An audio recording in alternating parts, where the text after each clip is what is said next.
Allah yer üzündə insanı yaratmaq qərarına gəldi. Bu barədə o öz mələklərinə xəbər verdi.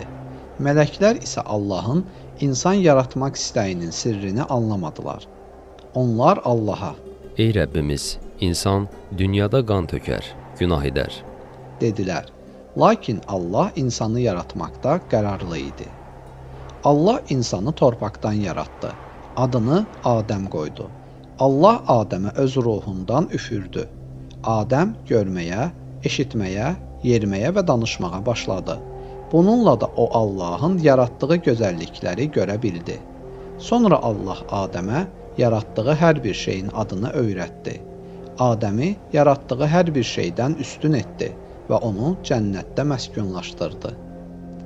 Mələklər Allahın sözündən çıxmır, günah işlətmirdilər. Ona görə də mələklər insanın onlar kimi olmayıb günah edəcəyini düşünmüşdülər. Allah mələkləri günah edə bilməyən, insanları isə günah edə bilən yaratmışdı.